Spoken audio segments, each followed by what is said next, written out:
Đền thờ nữ thần Mariamman của Ấn giáo, hay còn gọi là chùa Bà Ấn, là tên người dân Sài Gòn thường dùng để gọi ngôi đền Hindu giáo của người gốc Ấn.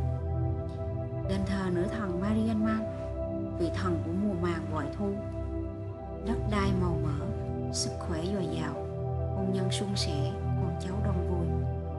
Người Sài Gòn tin rằng đền thờ bà Mariamman rất thiêng, do đó có rất nhiều người Việt đến làm lễ bên cạnh những người gốc Ấn. Đền thờ bà Mariamman của Ấn Độ nằm giữa trung tâm quận 1, là nơi thờ vị thần cực kỳ linh thiêng, là nơi có tảng đá biết lắng nghe tiếng người. Đây cũng là ngôi đền Hindu giáo lớn nhất và nổi tiếng nhất trong số các đền Hindu giáo tại thành phố Hồ Chí Minh hiện nay. Sài Gòn có hơn 300 năm lịch sử. Đây là một miền đất với rất nhiều dân tứ xứ đến lập nghiệp, trong đó có người Hoa, người Ấn và nhiều người dân tộc khác. Người Ấn đến đây hơn 120 năm trước, nên chùa chiền của họ cũng được xây cất rất lâu. Chùa Bà Ấn chẳng hạn đã được xây cất năm 1885, cách nay khoảng 125 năm, khi mà một số đông người dân Ấn Độ di cư vào Việt Nam sinh sống tập trung trong khu vực mà trước đây người Ấn đến lập nghiệp buôn bán sinh sống. Hiện nay, đền thờ bà Mariamman tọa lạc tại số 45 Trương Định 1, cách chợ Bến Thành chừng 400 m. Ngày nào cũng có khá nhiều khách đến chiêm bái tại ngôi đền này, bao gồm khách Ấn lẫn khách Việt, du khách nước ngoài. Hiện nay, đền vẫn được những người gốc Ấn trông coi cẩn thận và xem như đây là nơi linh thiêng nhất của họ. Họ đến để cầu mong phước lành cho bản thân và cho gia đình. Kiến trúc của chùa Bà Ấn được thiết kế theo kiểu hình chữ U, mang hơi thở Hindu giáo. Chánh điện thờ thần Mariamman, chính giữa là bà Mariamman, hai bên có hai bảo vệ, Madhura Vidan bên trái và Bechiaman bên phải, bà mặc xiêm y màu xanh. Phía dưới bà là hai sư tử, là vật kể của bà. Hai bên là hai người con mặc áo màu vàng, Ganesha và Vundrugan, trong tư thế tôn kính. Hai bên chánh điện còn có hai ngôi đền nhỏ, gọi là đền thờ cô và cậu. Trong Hindu giáo, hai vị thần này là hai vị thần bảo vệ bà, thần Bechiaman bên trái và Madhurangaran bên phải.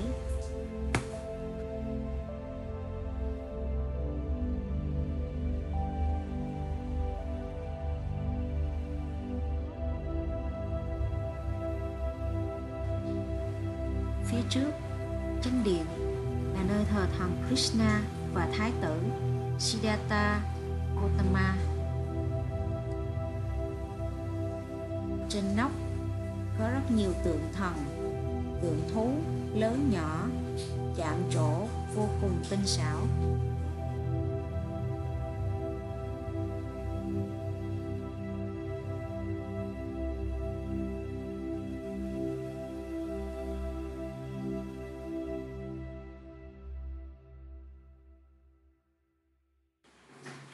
Người dân đến chiêm bái thường mang theo đồ cúng là trái dừa, chai dầu ăn, bịch gạo và bịch đường. Có nhiều sự tích khác nhau, nhưng nhìn chung đây là vị thần mưa. Thần có khi được vẽ bộ mặt hơi đỏ, có khi chỉ là khối đá hoa cương sắc nhọn như lưỡi mát. Nhiều người hàng năm vẫn đến đây cầu khấn thần bách bệnh tiêu tan, trong đó có bệnh đậu mùa và bệnh sởi. Theo truyền thuyết, Mariamman là mẹ Mary, là nữ thần gắn với sự màu mỡ, mưa thuận gió hòa, của bệnh và của mưa ở miền Nam Ấn Độ, ngụ trị ở nông thôn bang Tamil. Mariamman thường là hình ảnh của một người phụ nữ xinh đẹp với gương mặt khuôn đỏ, trang phục màu đỏ, có nhiều tay, tượng trưng cho nhiều sức mạnh, nhưng cũng có khi chỉ là 2 hoặc 4 tay, và thường được tạc tượng ở tư thế ngồi hoặc đứng. tay cầm đinh ba, còn một tay thì bưng chén cơm.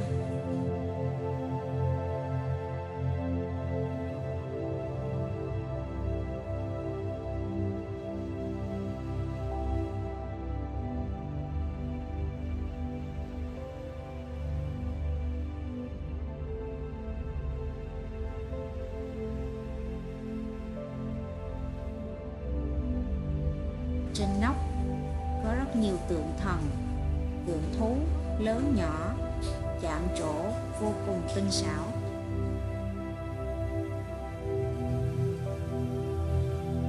Điều đặc biệt khi cầu nguyện trong ngôi đền này là sau khi dâng lễ tại chính điện, người dân thường đến bức tường đá phía sau để trò chuyện cùng với bức tường đá. Theo đó, bất cứ ai có những nỗi niềm gì riêng, đặc biệt là về bệnh tật, con cái hay bất kỳ điều gì lo lắng, đều có thể gục đầu vào tâm sự cùng bức tường đá và nhận lại được những âm thanh của sự an lạc, thanh thản cho bản thân mình. Theo những người trong chùa, chỉ những ai thật sự thành tâm, có lòng hướng thiện và đang vấn vương những nỗi bất an trong cuộc sống thì bức tường mới thấu hiểu và phản hồi lại. Theo trưởng ban quản lý thì cầu nguyện với bức tường đá là cách thức cầu nguyện khá lâu ở ngôi đền. Khi người cầu nguyện, họ muốn lời thỉnh cầu của mình đến tận tai của thần, nhưng tượng bà lại nằm sâu bên trong tảng đá, nên người dân chỉ biết úp mặt vào tảng đá và bức tường để nói. Người sau học người trước và dần dần lại thành thói quen. Phiến đá này được mang về từ những vùng núi cao ở phía Nam Ấn nên rất linh thiêng, huyền bí. Chúng được những người gốc Ấn Tam Miêu cất công đem về. Mariamman là vị nữ thần vô cùng linh thiêng, có khả năng mang đến cho con người những điều kỳ diệu như làm tiêu tan hết bệnh tật, vạn sự như ý, có khả năng mang đến sự sinh sôi con cái cho dân của mình, như làm tiêu tan hết bệnh tật, vạn sự như ý, có khả năng mang đến sự sinh sôi con cái cho dân của mình. Ngôi đền là niềm tin cho bao cặp hiếm muộn và trắc trở để tìm lại sự bình yên, tìm sự cân bằng và niềm tin trong cuộc sống. Cuộc sống là vậy, còn niềm tin là còn lẽ sống, là còn hy vọng. Đặt niềm tin vào một sự nhiệm màu nào đó là một sự mơ hồ. Song sự đáng sợ nhất là những ai không còn niềm tin vào một điều gì đó.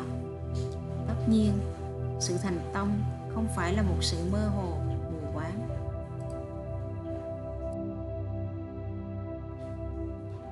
Phía bên trong đền, ở ba mặt xung quanh đều có 18 tượng của 18 vị thần.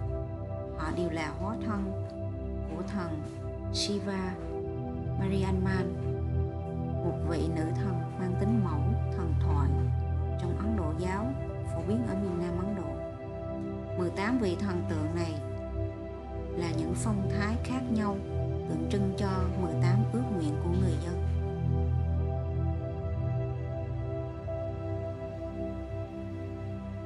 Đây không chỉ là di sản của những người Ấn từng sinh sống trên mảnh đất này, mà còn là nơi những người Ấn xa quê có chốn tâm linh đỡ ghé trong thời gian làm việc ở Sài Gòn.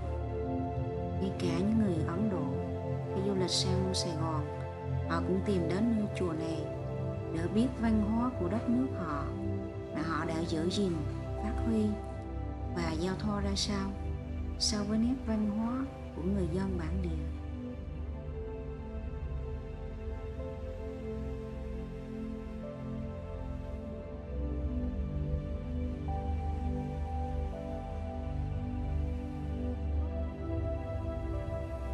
Hòn Non Bộ, mô phỏng núi Meru, là hòn núi mà nơi ngự trị của rất nhiều các thần linh trong đạo Hindu.